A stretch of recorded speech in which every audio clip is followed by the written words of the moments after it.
Yeah, looks like we're live, and my computer is like overheating for a bit of no reason.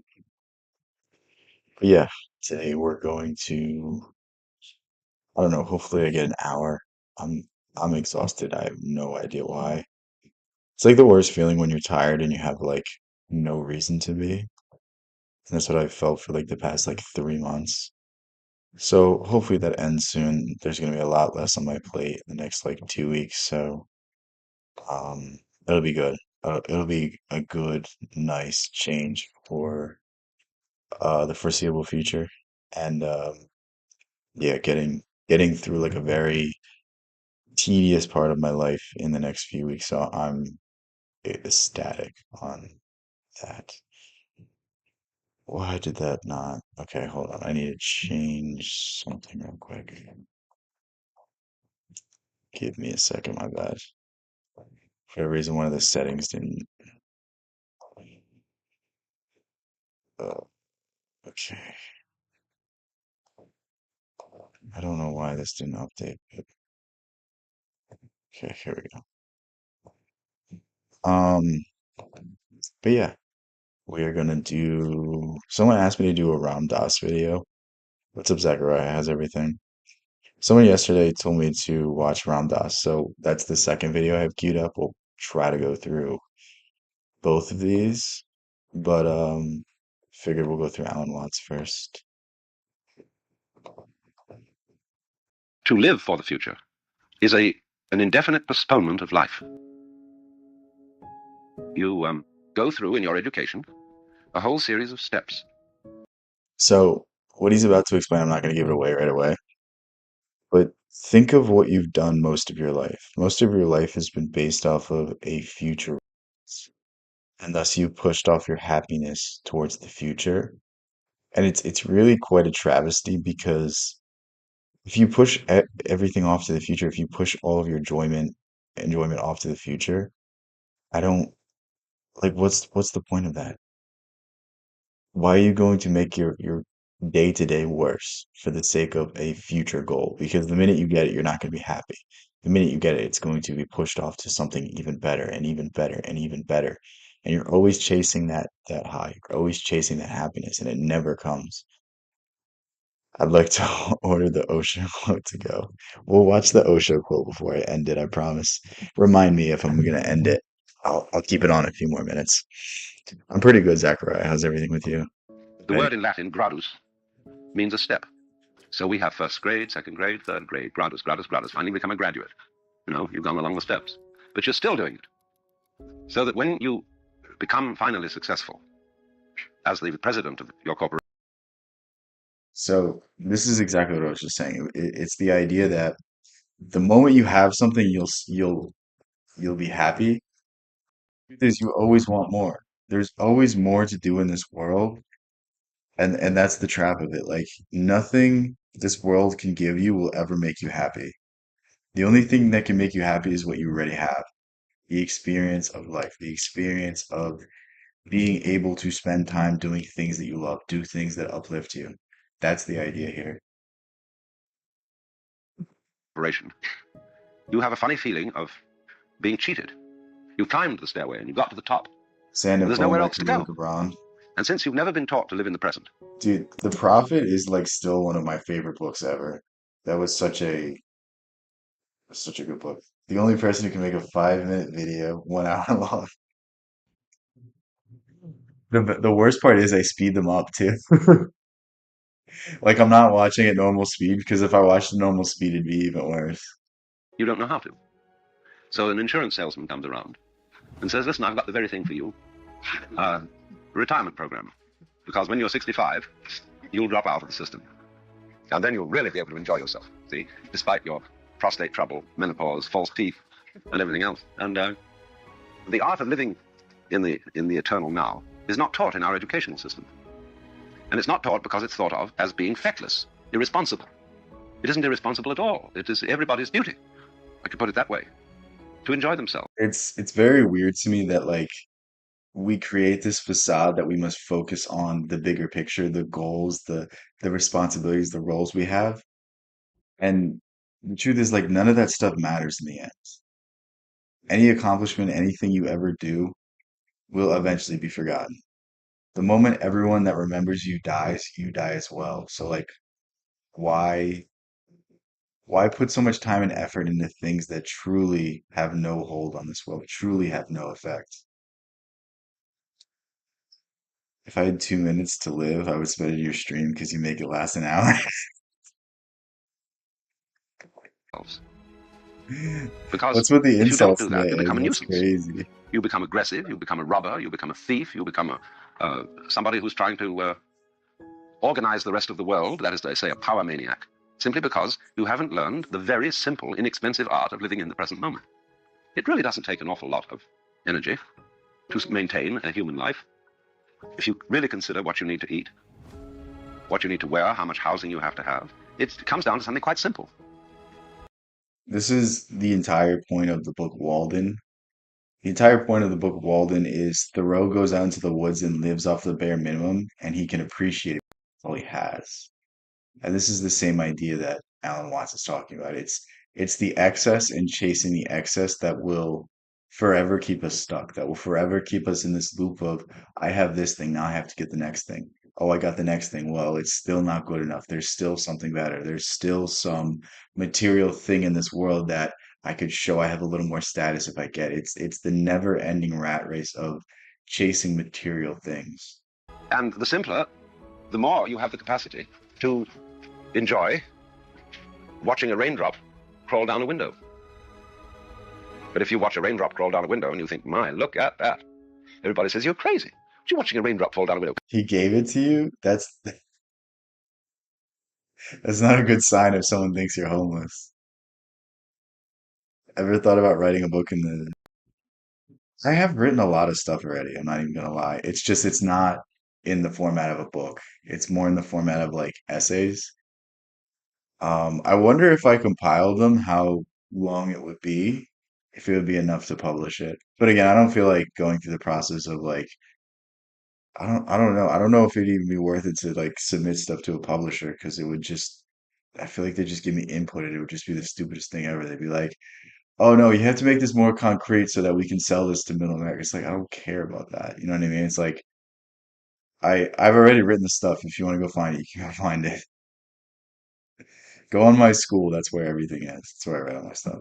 Can't you find something more important to do? That means, can't you make more trouble than that? So the mentality that doesn't recognize the importance of watching a raindrop crawl down a window is the one that is creating the trouble in the world today. Say you are of no value, you're not even human, unless you're changing things, unless you're interfering, unless you're progressing.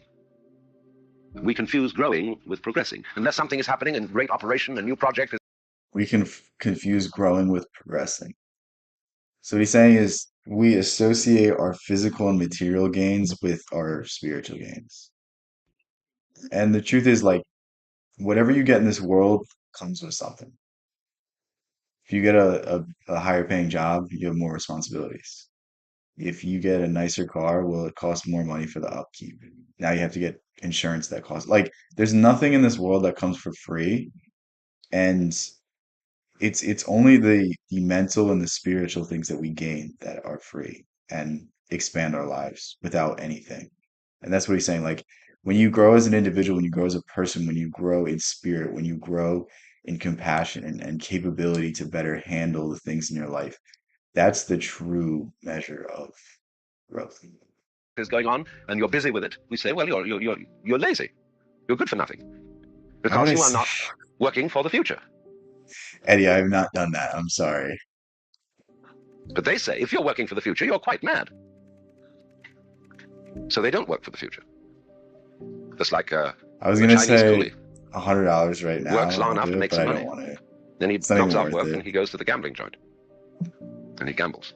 Or he smokes opium. Or just generally wanders around and digs the scene. And we say, well, that's awful. That's irresponsible. You can't do that. That's not maintaining the world properly. What do you think? Honestly, Maybe that is maintaining the world properly. I would never like even if you give me $1,000 right now, I would not do that. It's just there's no point. Like whatever that will like me feel about myself is not worth $1,000. Maybe it's we who think that everything should be progressing who are destroying the world. Of course we are.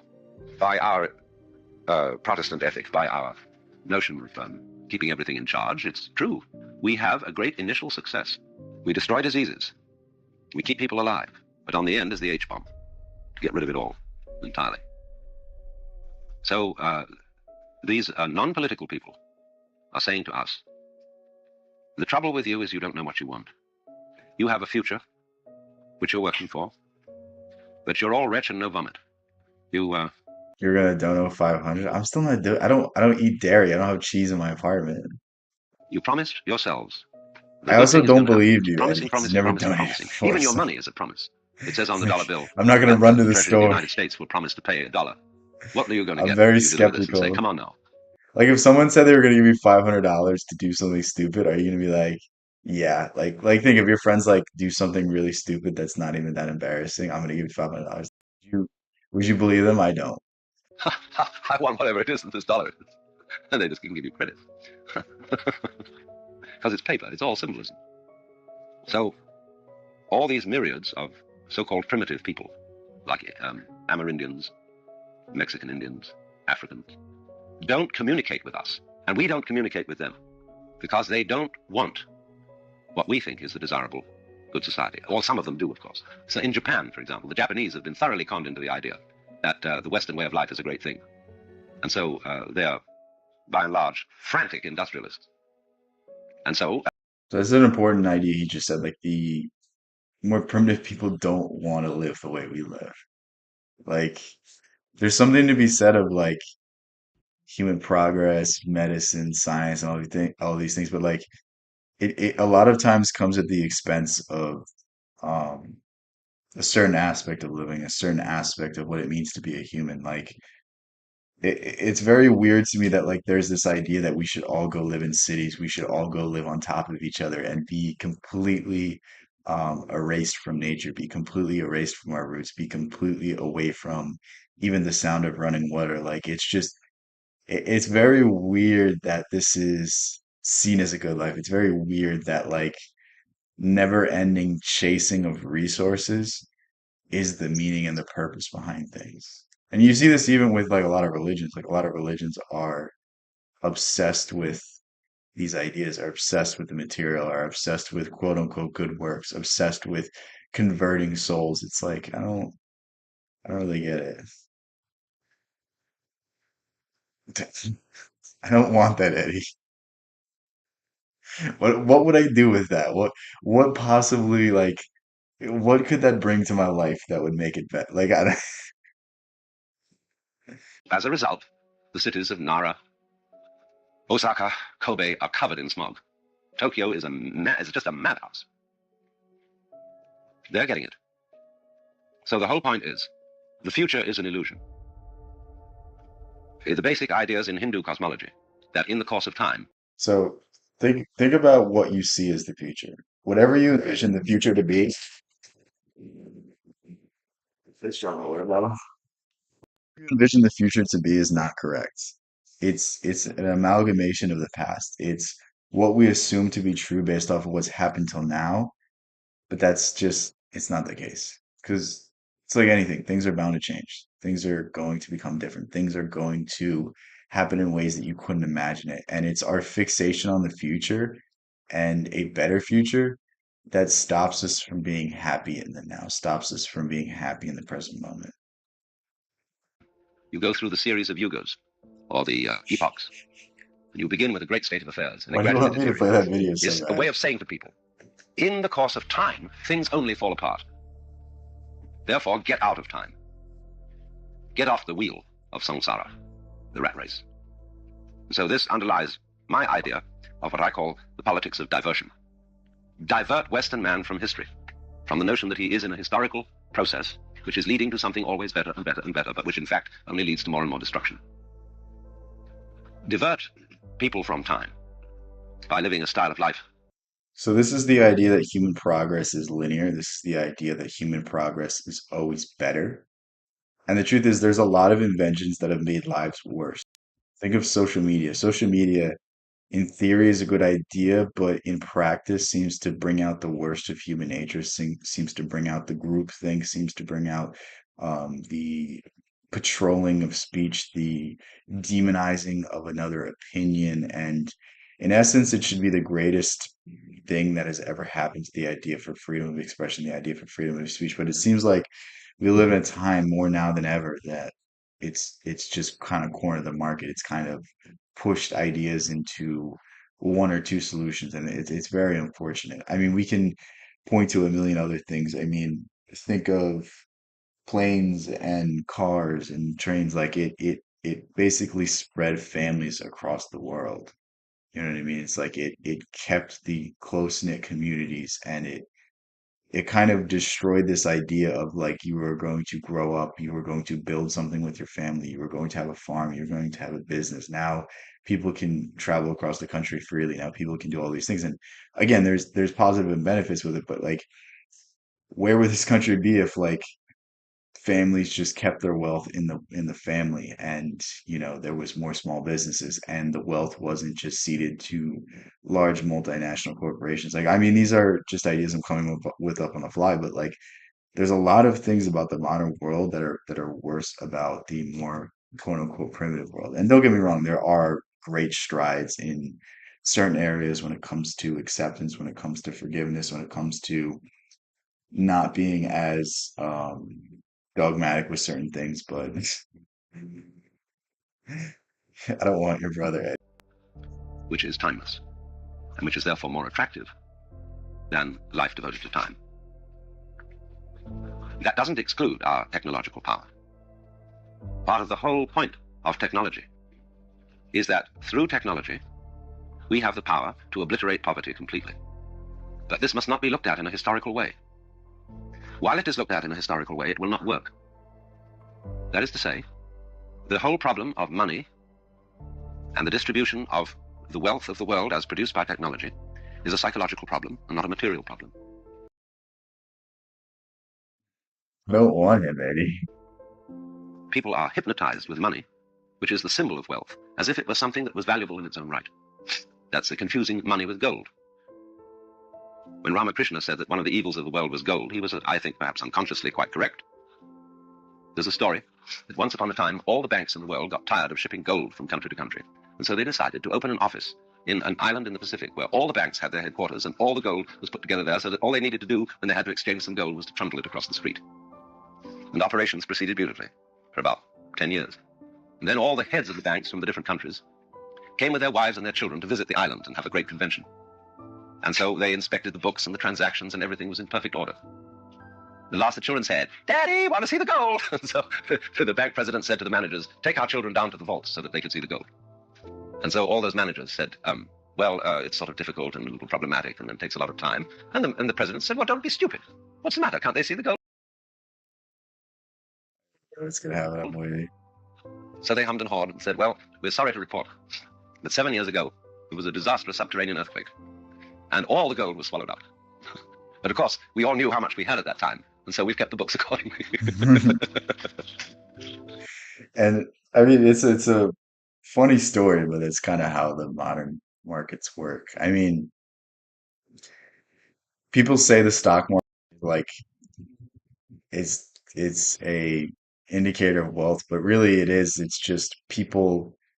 There's so many bets that are taken on stocks that it's quote unquote a good metric to measure wealth. It's quote unquote a good way to speculate what your assets are and how much you hold. It's very weird to me that like stocks aren't primarily based off of what the company actually brings in. It's more so like what people think they could, and that's why you see stocks that are very inflated, stocks that are very deflated based off public perception. And like really what the stock market is everyone is just gambling at the same time, and it artificially inflates everything. I mean, it's the same thing with the housing market. It's the same thing with any market in general. It's like the wealth and the things that we think we have are truly just a facade. And it's like it's very weird how people fixate on these arbitrary things. It's very weird how people fixate on how many dollars they have when what gives the US dollar wealth? What gives it any sort of say? I know you could say the petrodollar, but let's just ignore the petrodollar for a second.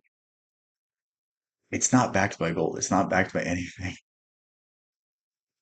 The US government is in trillions of dollars worth of debt. Like, what makes it so infallible? What makes it so powerful? Like, why do we allow money to have such a hold on our lives? And it's just a very weird idea to me, and it's almost comical when you think about it in this context. It almost just makes you laugh that like people have lived and died with their existence based off of money, and they were no better for it. So it's a joke. People don't realize, in other words, that money is bookkeeping, and nothing but bookkeeping. And therefore, the whole idea of taxation, for example, is a complete anachronism. The thing that is stopping the flow of the actual wealth of the world is this fixation on money. What you need to do is actually reverse taxation and issue, instead of charging taxes, issue credit. Then, but you have to keep the credit balanced to the gross national product in some form of figuring, and then everybody can circulate what they're making. Otherwise, you're in this ridiculous situation where people are starving in India, and we are hoarding food supplies and burning them and trying to. So I heard this, I think it was in what's the book called? The Science of Getting Rich.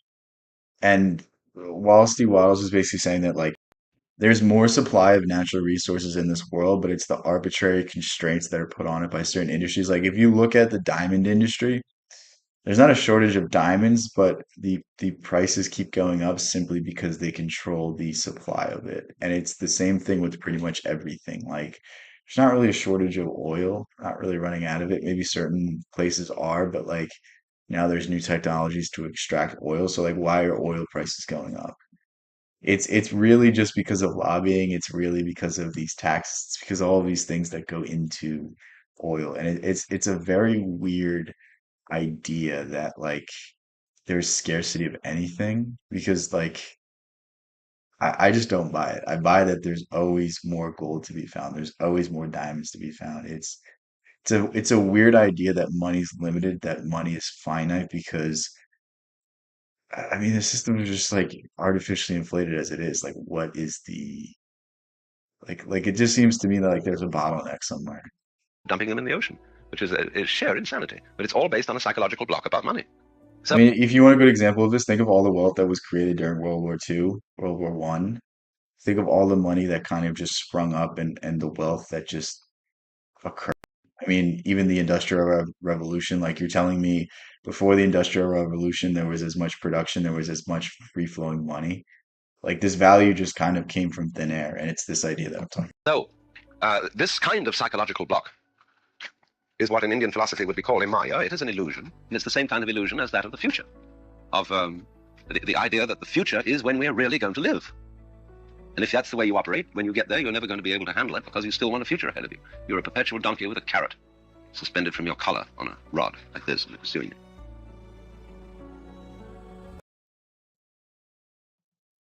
Eddie, you still here? Watch it real quick, just for you. Democracy basically means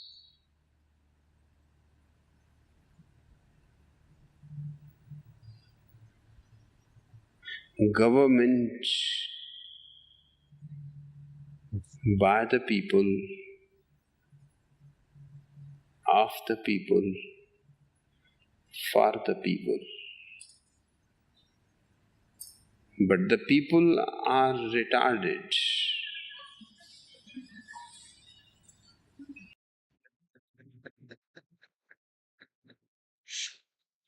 That never doesn't make me laugh. It's too loud. Is that loud enough? One of the things that has changed in me is that I have begun to fall in love with the universe. And it's hard to talk about that. Let me read to you two poems. This first one is by a Buddhist monk named Thich What's up, A&P? How's everything? Nhat Hanh. Very beautiful monk. I won't read the whole thing. I am a frog swimming happily in the clear water of a pond. I am also the grass snake who, approaching in silence, feeds itself on the frog. I am the child in Uganda, all skin and bones, my legs as thin as bamboo sticks. I am also the merchant of arms, selling deadly. So this is an idea Schopenhauer said, and it's basically summarizing this idea. Schopenhauer said that all compassion derives from the recognition that thou or they, that you're everything at the simultaneous time. Like you're not just yourself, you're everything. And when you recognize yourself in others, when you recognize if you experience what they experience, you'd probably be the same bitter person that's uneducated, that's this, that's that, that's whatever thing that you're judging them for. If you were in their shoes, you'd be exactly the same. It's that recognition that is essential to your transformation, that is essential to you dropping all of these judgments, dropping all of these things, dropping all of these discontentments with the world. Weapons to Uganda. I am the 12-year-old girl, refugee on a small boat, who throws herself into the ocean after being raped by a sea pirate. I am also the pirate, my heart not yet capable of seeing and loving. My joy is like spring, so warm it makes flowers bloom in all walks of life. My pain is like a river of tears, so full it fills up all the four oceans. Please call me by my correct names, so that I can hear at the same time all my cries and my laughs. So again, just talking about the idea that everything's connected. This is very much like an idea from Spinoza, an idea from Buddhism. Emerson says something similar. Think about yourself as part of one big cycle, one big circle of life. Um, and basically that every atom that comprises you will eventually be something else. It once was something else. And you're partaking in the cycle. You're part of one big game, one big movie, one big play. Um, and understanding that like it's it's merely just your time, just merely your time to be here, and you should appreciate that and understand the oneness of everything. That's So that I could see that my joy and pain are but one. Please call me by my correct names, so that I could become awake, so the door of my heart be left open, the door of compassion. All my names. The quality of love has no boundaries. There's no other in love. There is us at one level, and at the deeper level, there is only I. We are merged in love. Call me by my true names. The other quote is still in dualism, but it's on the edge. It's a quote. we are merged in love, but we are one. So this is like a more of a Sufi idea. There's a Sufi idea that like love everything, that some recognition of oneness connects everything. From the poet Kabir. Since the day when I met with my Lord, there has been no end to the sport of our love. I see with eyes open and smile, and behold his beauty everywhere. I utter his name, and whatever I see, it reminds me of him. Whatever I do, it becomes his worship. Wherever I go, I remove round him. All I achieve is his service. When I lie down, I lie prostrate at his feet. Whether I rise or sit down, I can never forget him, for the rhythm of his music beats in my ears.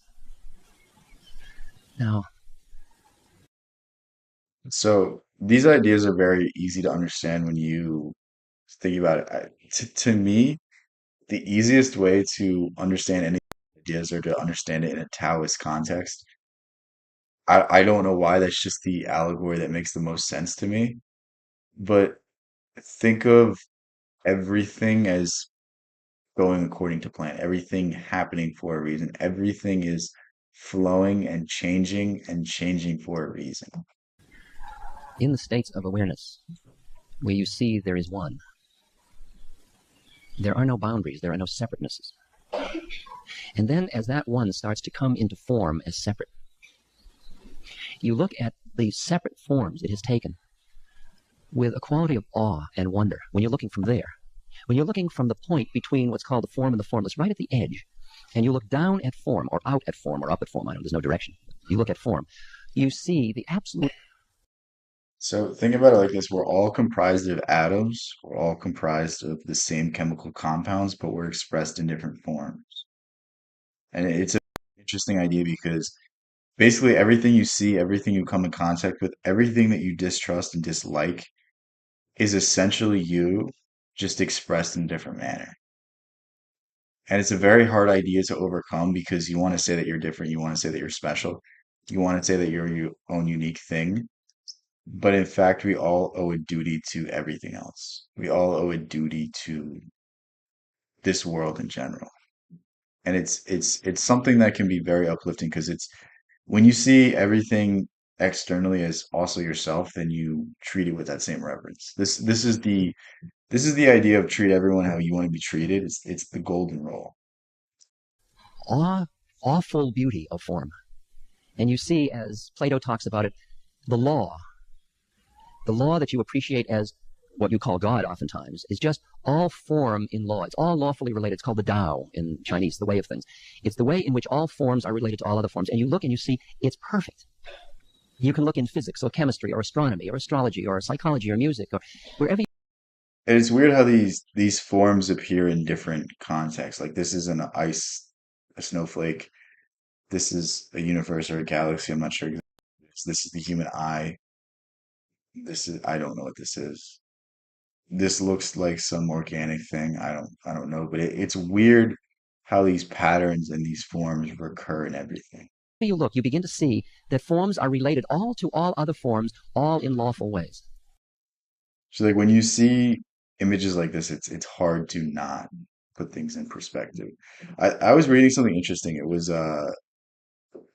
they did like a one-to-one scale of Tokyo and all of like the roads and the subway systems, and they had like a mold kind of remap it in the most efficient way.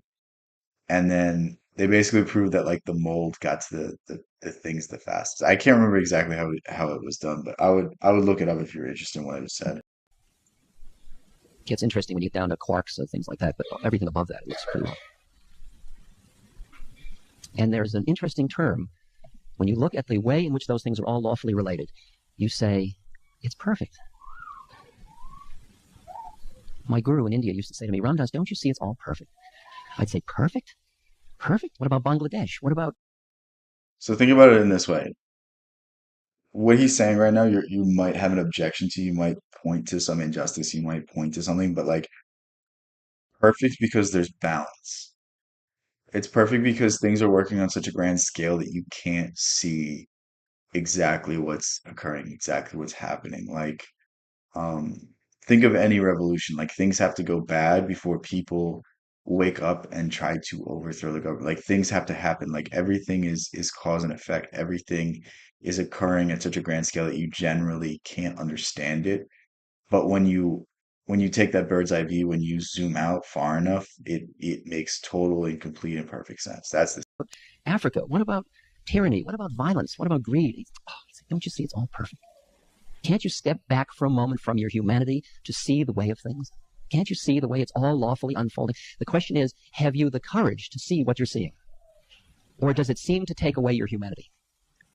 Do you have the courage to see what you're seeing, or does it take away your humanity? Because obviously, like you're gonna feel bad for people that have awful circumstances in this world.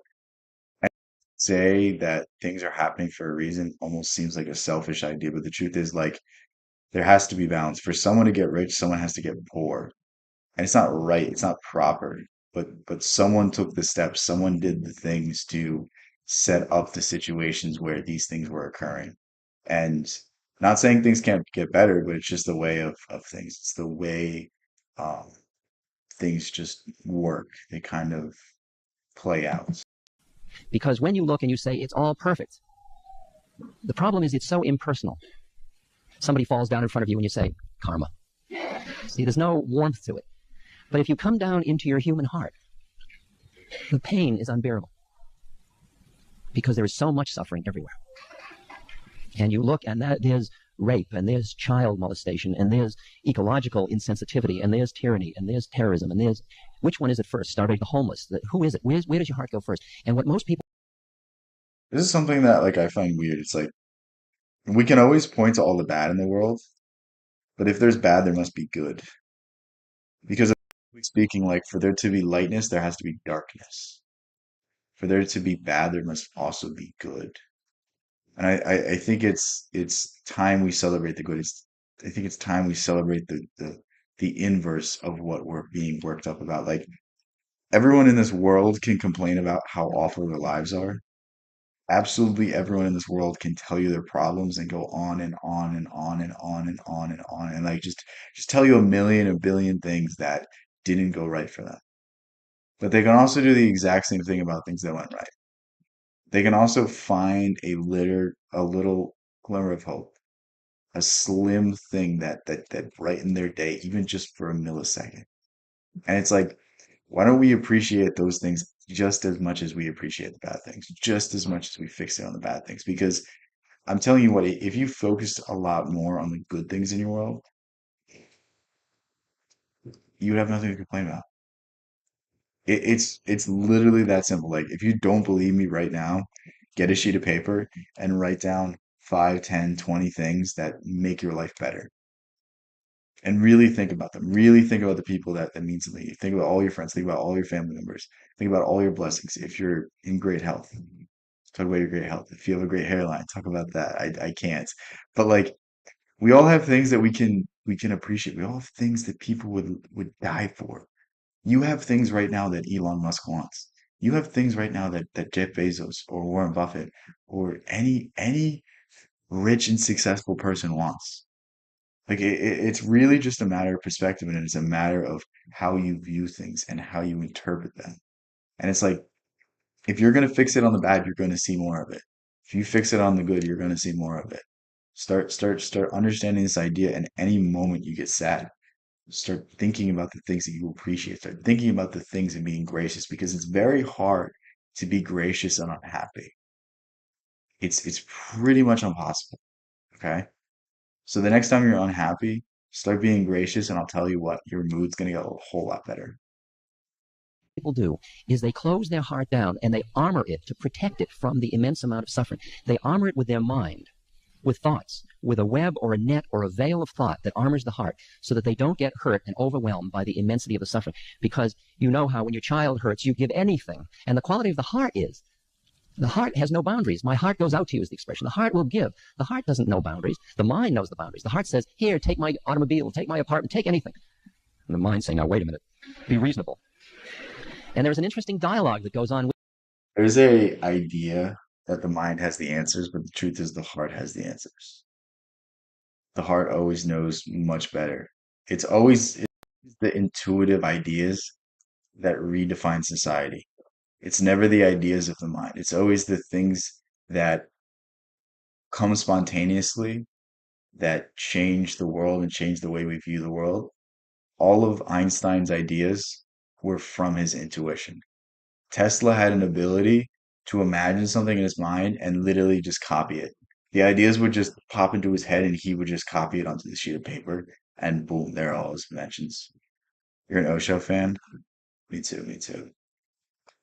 within us. And so this armoring protects not only our hearts from the amount of suffering outside, but it protects our separateness from our heart, which would give away our I mean, like I guess you could say that, but there's also Lao Tzu, there's other people. I don't know specifically like individuals or names, and if you don't think Lao Tzu is a living person, then maybe, but separateness. It would give away everything. Give away everything.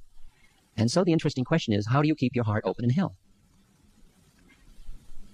And what does it mean to be in love with the world? And what does it mean in action? What do you do? The answer lies again in the statement, at least the answer that I have found thus far, that there's nowhere to stand. That if you stand only in your humanity, it's unbearable. If you stand in the area of perfection, it's impersonal. If you get them both going at once, it is the root of what I understand true compassion to be about. It is something where, unlike I'm not getting his Job, analogy which right now. questions God at some point, you do what you do because your human heart hurts and you want to do what you can to relieve the suffering of the people you love. And at the same moment, there's not a flicker in you as to it is all as it must be. I work with AIDS patients now. I do a lot of work with AIDS patients. And a fellow calls me and he just found he has AIDS. And he was a law student and all of his plans have now gone awry and his whole life has changed. And he's frightened. And my heart, my human heart, cries with him. And so he hears there's a fellow human heart that's empathizing with him. At the same moment, there's another part of me that's just looking at the universe as it is. and saying yes, and this too, and this too. He has a new curriculum now. This is heavy work for his soul. He's going to do new work in terms of awakening. So I'm not sure exactly what he's going to say, but this is my interpretation on the problem, on the context. No matter the external world is, it's your duty to make the most of it. It's your duty to be happy and healthy and present, no matter what the external world is. Because the truth about it is like, no matter what the world is on the outside, you can still be discontent. Think of the millionaires and billionaires that just want more and more and more and more, and it will never be enough. Think of the athletes that win X amount of championships and it still isn't enough. Like anything you get externally is never going to satisfy that need, satisfy that want. The only thing that can satisfy that is your internal self, your internal desires, your internal things that you are seeking. And most of the time it's just living up to who you know you can be. It's existing as you really believe yourself to be, as you really know yourself to be in your heart, and not fearing what the world says, not fearing um, the repercussions or people looking at you differently for being a certain way, for being who you really are. I've probably seen Osho's ideas on synchronicity and magnets. I just don't remember them right now.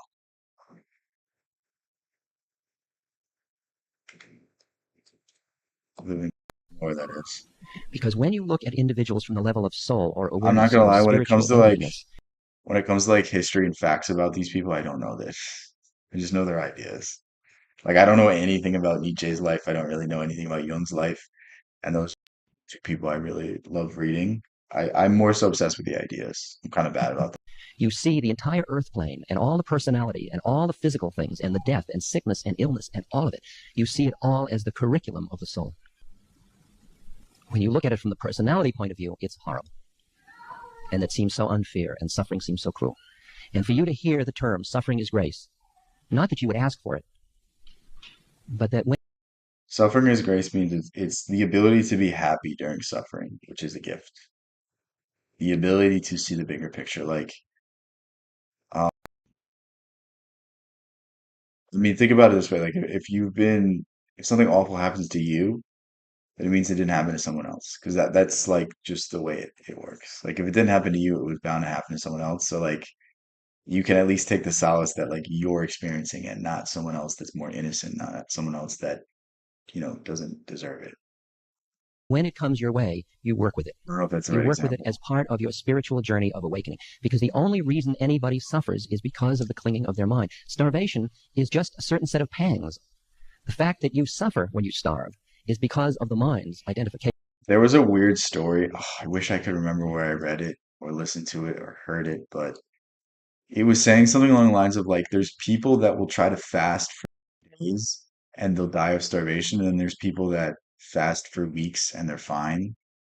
And it's really just the mind and what the mind like accepts and fixates on. It is a very weird story, and I think it's something that really should be clinically studied because like I think the real shortcoming of the healing world is that it's not open to the unconscious powers of the things that we have. Like the placebo effect still hasn't been properly explained and will never be properly explained because the scientific community can't quantify it.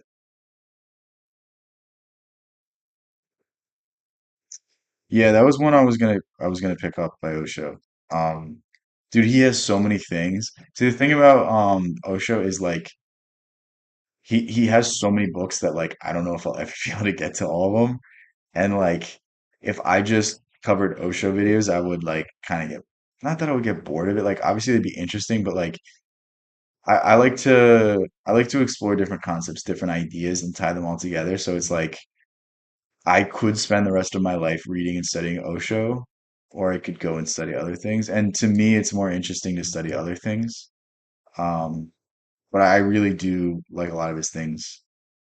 With separateness. When Ramana Maharshi, the great saint in India, was dying, and his devotees were crying, Bhagwan, Bhagwan, don't leave us, he said, Don't be silly. Where could I go? I'm just dropping my body. It's no big deal. When you have that level of awareness, then the whole meaning of suffering changes. And all suffering is showing you is where your mind is still clinging. Socrates had this idea that like it's irresponsible of us to fear death because nobody knows anything about it.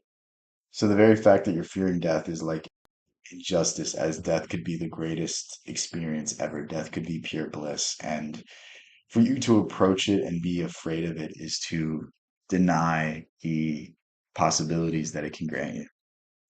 To pull your awareness back from the time-binding nature of mind allows you to be fully here. To be fully here, am I happy? Yes, I'm happy. I'm happy because it's spring. I'm happy because people are having babies that are bringing joy into their lives. I'm happy because flowers are blooming. I'm happy for a myriad reasons. Am I sad? Yes, I am sad. Because every 45 seconds, a child is dying needlessly from hunger. I think like when when most like mystics or spiritual people talk about happiness, I think it's not exactly the right. I think the right definition is like stillness, calmness, a warmth inside of you, a recognition of calmness and peace and presence. And it's not something that like makes you smile. It's like a quiet happiness. And this is what he's talking about. The best way to describe this is like think of when you were with your friends or your family and you were eating dinner or you were just sitting around a fire and things seemed perfect. Things did not matter. Like whatever your financial situation was did not matter. Whatever was going on around you in the world did not matter. The only thing that mattered was that moment, and you were so aware of it that it seemed like it lasts forever. That's the idea. I'm sad because there is so much inhumanity among humans to each other and to other species. I'm sad because there's so much fear. In this moment, I am both happy and sad. As long as you try to stay in the world of polarities, happy, sad, dark, light, positive, negative, good, evil, you cannot experience the richness of the moment. This is what the Stoics are talking about. That's one of the ideas of Stoicism. Don't get too high, don't get too low. And that's why. The richness of the moment is the one that lies just behind the two.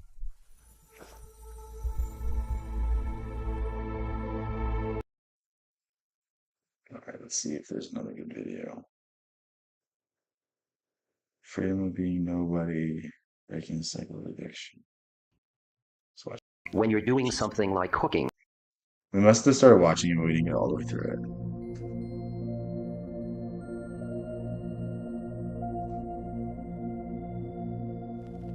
when we were born, like Elizabeth Spring Dow, who was born here yesterday, we come into the world, we come from being fully at home and feeling that release that comes. We have a little shadow of it when we come home at the end of the day, those of you that have a home, and put your feet up or relax or have.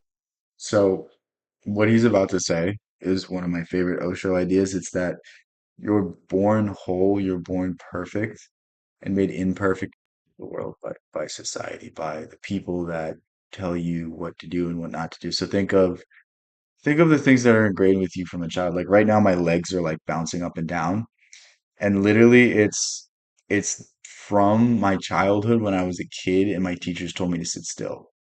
Like I still have this unconscious want to move around. I still have this unconscious need and unconscious desire to move when I'm sitting down because when I was a kid I couldn't sit still. And it's like it's this idea. Every single day we do something that is against our nature and it takes us further and further away from our whole self. That's the idea he's talking about. What's up, Alan? How's everything? Have a cup of tea or Love my whatever videos. that is, Thank that you. feeling of coming home or coming to a safe space or feeling back at peace or at one. Am I blocking And when this? we get separated from that, and that separation, I want to keep reiterating, is created by the mind. That's what the basic issue I feel like of I'm the too big right ignorance that is the root of suffering that the Buddha keeps pointing out. now. Oh my God. The basic root of suffering This is is so the difficult. clinging of the mind to things which separate one from all of it. Now, once that separation has I'm not audible. Can you hear me? I can pick up my mic. occurred, there is incredible pain We can call it being thrown out of the Garden of Eden. We can call it original sin, whatever you want to call that. I mean, there are different metaphors for Says the my different stream's systems. good. But there is I can incredible turn up the pain. volume. And in some I turned it down. Is that profound better? way, all of our actions I read your henceforth mind. are an attempt to return to that being, for me, under Maharaji's blanket or in the heart of God or So this is the idea of enlightenment. It's the state you were born in as a child. It's the curiosity. It's the not needing anything. in the hand or being the one I coming was back I as was the far one. from the mic. I think that's what it And we was. develop a whole set of techniques that we say make us feel good, give us a feeling for the moment of, yeah, ah. And some of those give us that moment so intensely. This is worse. Okay. And the rest of our life is so much pain of our separateness and so devoid of that feeling. Is that That better? once we find one of those things, for example, it might be a moment of sexual orgasm. It might be a moment of surfing when you transcend the dualism between you and nature. It could be when you're One of the best explanations of this is think of when people go thrill seeking. When they're thrill seeking, it's not really the fear of joy. It's the imminent danger that makes them really fixate on the moment and they forget about everything. They forget who they are. They forget about their responsibilities. They forget about what they have to do tomorrow. They forget about their job. And it's the pure awareness and pure presence. doing something like cooking, the way you turn into just the joy of the process. It could be any number of things. It could be any number of things. That when that occurs and it works, it reinforces the behavior, and you start to do that behavior more and more because it feels good. It takes away the pain of the separateness. And the use of drugs, the use of material possessions, the use of relationships, all of it, when you get busy and get obsessed with relationships and wanting to get closer and closer to somebody, it is trying to get to the place where you come back into that one. So I think there's always like a heightened experience when you do anything for the first time. So like the first time you ate candy, you were probably like, this is the greatest thing ever. Hopefully it's changed over the years. Hopefully you're not as obsessed with it, but um it's the fleeting experience that we're chasing. It's the momentary bliss that we get from a material thing, and we try to replace what we're really looking for. We're really looking for spiritual fulfillment. We're really looking for spiritual wholeness, but it's much easier to find happiness out of a bottle. It's much easier to find fulfillment and joy and all of the emotions that you want in a reality TV show or in when you watch sports, it's easier to see someone else achieve glory than it is for you to achieve your own glory, to reach your own goals. And it's all like supplanting what you really want for a fake experience. Think of instant gratification versus delayed gratification. It's this idea. It's like it's always much easier to pick up your phone and go on TikTok and laugh than write your own joke and make the whole room smile. Like, you know what I mean? It's we're going for false pursuits, and it's being locked into these ideas, being locked into these things that really, really stop you from becoming all you should be. Oneness. It's that yearning, and you can feel it permeate the universe of people's consciousness. So when you look at addictions from that point of view, you see that it's not like evil. It is just an attempt to get back. The problem is that most behaviors that get you back is like what Maharaji said about drugs. He said it will allow you to be in the presence of Christ, but you can only stay 2 hours. He said it would be better to become Christ than visit him.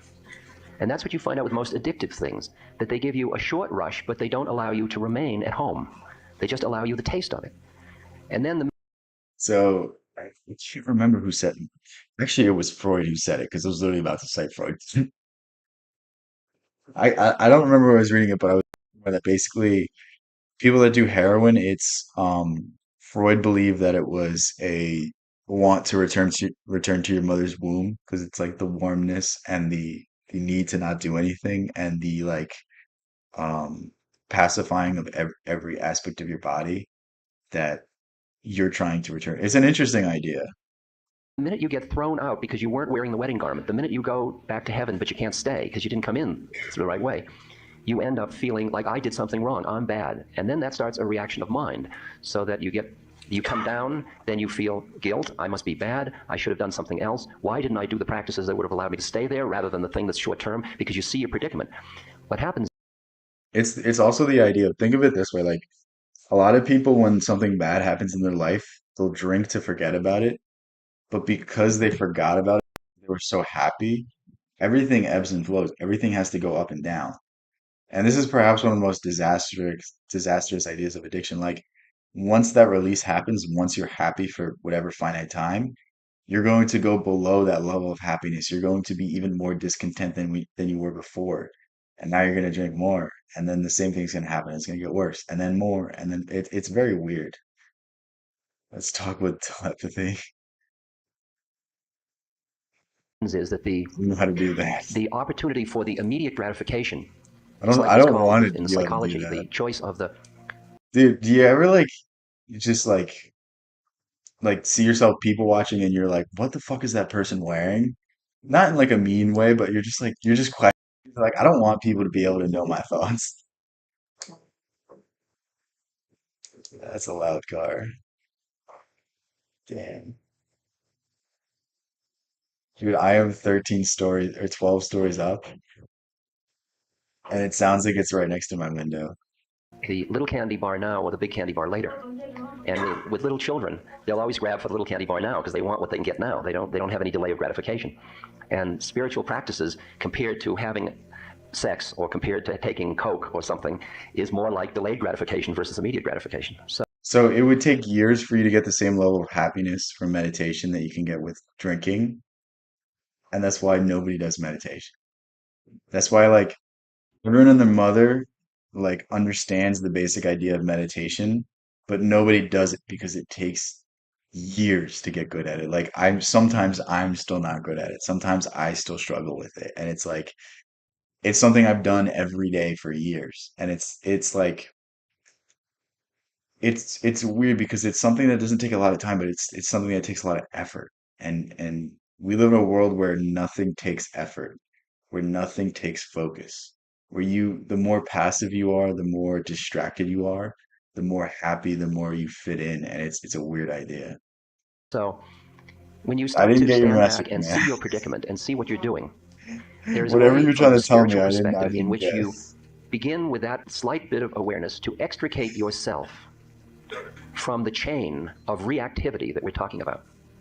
The chain of reactivity that goes from I'm feeling this hunger, and then I'll go for the gratification, and then the coming down, and then oh shit, and then I should have done it the other way, and then I'm bad, and there's a whole chain of So I feel like I explained this a few minutes ago. This is really the disastrous idea. Like when you reach for something that's short-term gratification, you go on TikTok, when you go on something like it might make you happy for a second, but the minute you're done, you feel worse.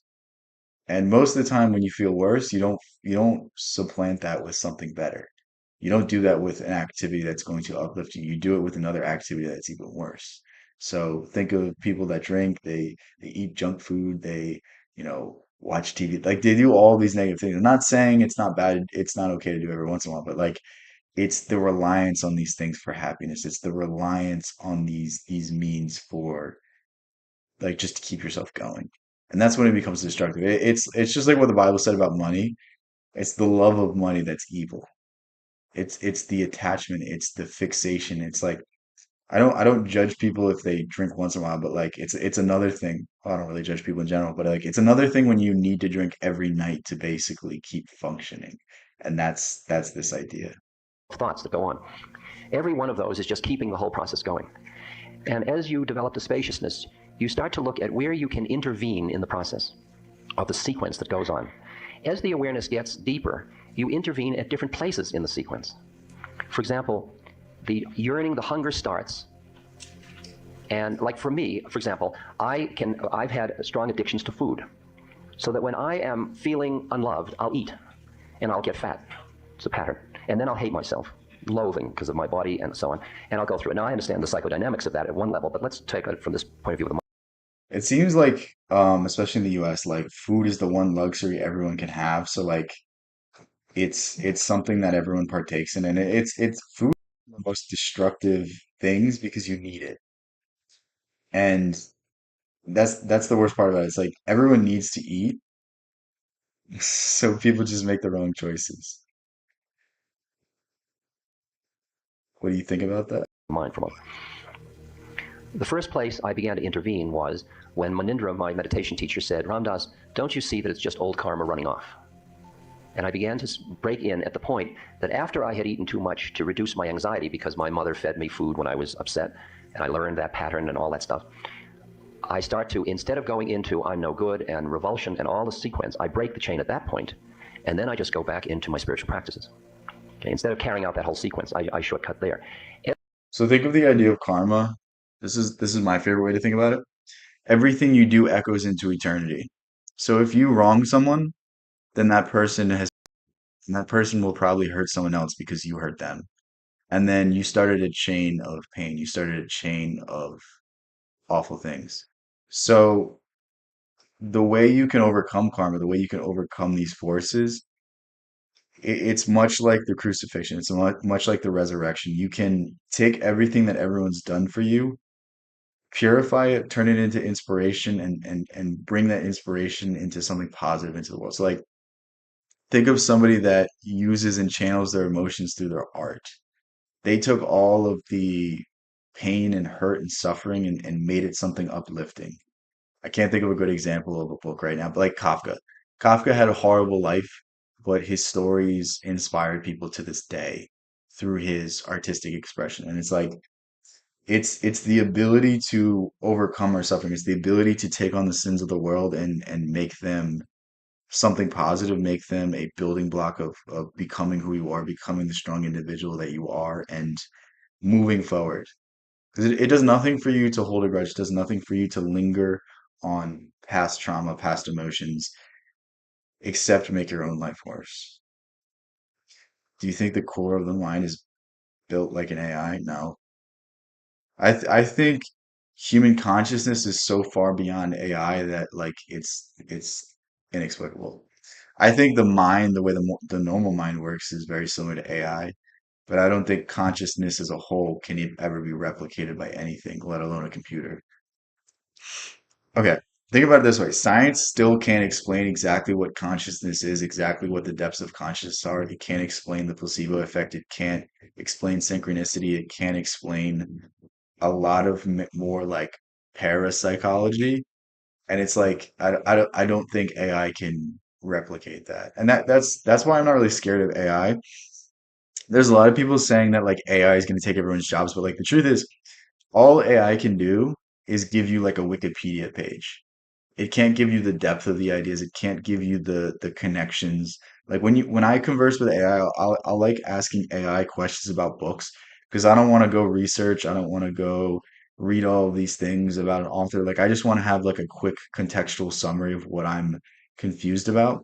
So that's what it's really good for, but it can't tie together ideas. Like when you try to talk about it, like compare Emerson with Lao Tzu. It's like Emerson and Lao Tzu are completely different, and I would argue that they're completely the same. Compare the will to power with the will to live. It can't really do that. Compare Schopenhauer with a Buddhist. It can't really do any of these things. It can't compare things. It can only pull things straight from data, straight from evidence, straight from relevant facts and statistics. It can't make the spontaneous correlations that the human mind can do. I already became an angel? No. What? What does that mean? As the witness gets stronger, you start to go back in the chain further and further until as the separateness is starting to come and the feeling of hunger, and as you're about to eat, you start to notice the fact that you're about to do that, and your mind anticipates the whole sequence, and you, in a sense, begin to see the emptiness of the form you're about to take. And for generally, when people come to me with addictions, I'm inclined to say, start doing spiritual practices. Start doing the studies that will allow you to see yourself in a new way, that will allow you. Start doing the studies that will allow you to see yourself in a new way. So that's a very, very important idea. It's not just about spiritual practices that this is important. If you continue thinking the same thoughts you've thought your entire life, then you're bound to get the exact same existence because everything is formed from thought. Everything is first an idea and then formed in reality. So if you don't like your current life, start believing new things about yourself. It's really so simple, but people that are in a bad situation will linger on everything that's making them unhappy. They'll linger on the conception of themselves that they are this person that's limited, that's this, that's that. It's like Start thinking differently, start taking different actions, and I promise you everything will change. But if you assume yourself to be the exact same person your entire life, then you'll always be stagnant. Allow you to understand what that hunger is you're feeding in a new way, to just get a little different perspective on it. Don't worry about the addiction. It will fall away when it will fall away. And when you do it again, just notice it. And the line I always use, how poignant I am. How poignant the human condition. You know, I'm so gentle with myself. And what I have watched is the patterns of my obsessions and addictions have changed over time. There's no doubt about that. And yet I So what he said is very important. It's changing who you are, changing the person that you embody that's you over your addictions.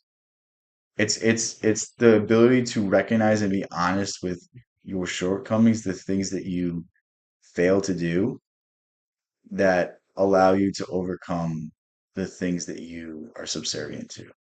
And this is a very important idea because so many people in this world struggle with so many things, and they'll do all of these programs, they'll read all these books, they'll try to find an easy shortcut, an easy path to get through these things, to get over these shortcomings and these things that just don't ever leave their lives. And the truth is, it only will change when you recognize what you're doing to yourself. When you recognize there's another way, when you recognize that you're coping in some way for some inefficiency. Who is Ram Dass? The guy that we're listening to right now. I know nothing about him. didn't deal with them directly head on for the most part. Because what you see is, and this is something that I'm sure I create a lot of waves in many people, including people that I love very dearly, that I'm close to. I see that a lot of the programs to deal with addiction end up creating a new addiction to being not addicted. So think of people that are addicted. It's usually not limited to one thing. So like a lot of times when people are addicted to, they become addicted to something new. Like I used to be a very addictive person. Like not saying I ever had like bad addictions, but it would be like video games or the gym or jujitsu or right now it's reading. I'm not really even addicted to reading anymore, but like it's it's people try to fill the gaps of their lives in different ways. And some people are addicted to things, but they're seen as healthy. So like think of somebody that's a workaholic. Think of somebody whose entire life is work. That's all they think about. All they think about is moving up the ladder, making more money, doing these things. They're loyal to a T. And it's like it's not really a good way to live. It's not good to be relying on anything. Think of everything in your life as a drug. It's okay to take every once in a while. I'm not glorifying drug use. I'm just saying, like, objectively speaking, like, usually if you drink once, it's not the end of the world. But if you have to drink every single day, then you have a problem. But we view certain addictions as good things. We view needing to work out every day as a good thing. We view needing to do work every day as a good thing. We view needing to stay busy, needing to do all these things as a good thing. But it's not really the case. Maybe it benefits you in the short term, but it's all about the long term, man. Like life's a marathon. Like if you had ever at any point in your life consciously make yourself unhappy, consciously force yourself to do something, then that's the wrong choice.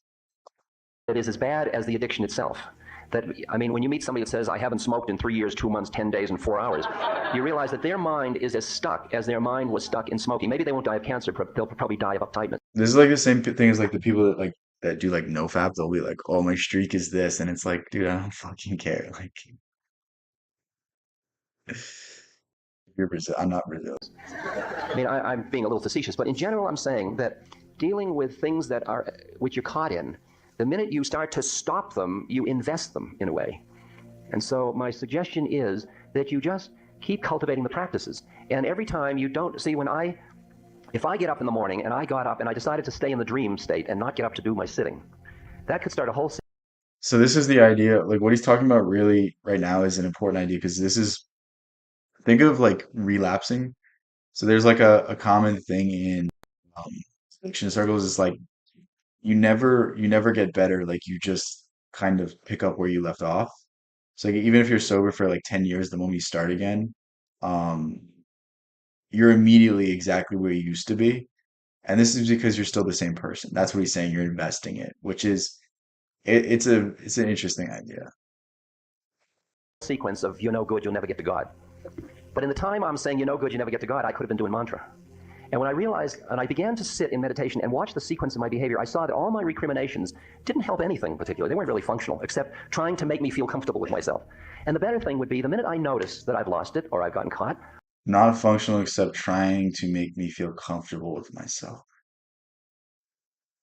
That's a very deep and possibly dark revelation. Because why do you do the things you do? Why do people go to the gym? Usually it's not to make themselves feel better. Usually it's so that other people think they're more attractive, think that they're more validated, like give you more, you know what I mean? It's like so rarely are we doing things because we want to do them. So rarely are we doing things because they make us happy. We usually do it for the sake of fitting in, for the sake of forgetting. Why do you turn on the TV and kind of go missing for 2 hours? Because you don't want to live in reality. You don't want to exist in the world. You want to exist in a fairy tale land. I'm not saying there's not a element to great storytelling that can inspire greatness, but I'm saying the over reliance on any of these things is a dangerous path to go down. or I'm stuck, or I just start to do something, just pick up a holy book, do a mantra, think of Maharaji, or whatever, sing a song. I mean, I'll start driving to town, and I'm going to give a lecture, and I start to get uptight. Okay? Oh my God, I swear this is me driving. do I know what I'm going to talk about? And it's a neurotic pattern. I know it from years back.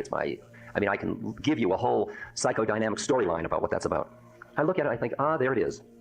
At that moment, I start Shri Guru Charana Saroja Raja Nijamanu Mukuru Sudari Badano Ragu Bada Bima Lajasu Jod. And 6 minutes later, I'm in a different space than I was before. Now, you could say from a psychological, that's denial, and you should work with that. But the fact is that I've actually never done mantras. I need to look into it. I've never done that kind of meditation. thus far, what's happening is it's getting less and less. I And don't I'm want able to talk to about hang the in kind here of now with meditation I very do, little of though, that old anxiety that used to be crippling. It used to because apparently it's dangerous. I don't know if it is or not, be but crippling. I've worked with some of it, but psychologically, but a lot of it is just, it's become uninteresting. It's just become uninteresting. And I just flip gears immediately. I flip gears. Because the minute you get lost in identification with your personality, to the exclusion of identification with your soul, right, that's what's happened. You've lost it. You've lost it. And there are 1,000 times each day you lose it. And if you get caught in your soul to the exclusion of your personality, you lost it equally as much. And that's the balance of us as human beings. the next message you need is always right where you are. It's a pretty good quote. How long am I streaming for? Hour 12. I have to go do some work. I might stream again later, probably not, but there's a chance, if I can get things done. But yeah, thank you guys for a fun stream. This was a cool one. We might have to go through more videos from Ramdas. This was pretty interesting. If you want me to react to any videos, join my Discord and send them there. And if they seem interesting, we'll go through them. I like it, it's bad because like I don't necessarily plan for the I guess you call it a show, you can call it a stream. But I need to start doing more prep. I think I can make it better. But sometimes we get lucky with really cool videos like this. But yeah, thank you guys so much. Love you guys so much. Have a good rest of your day. Peace out.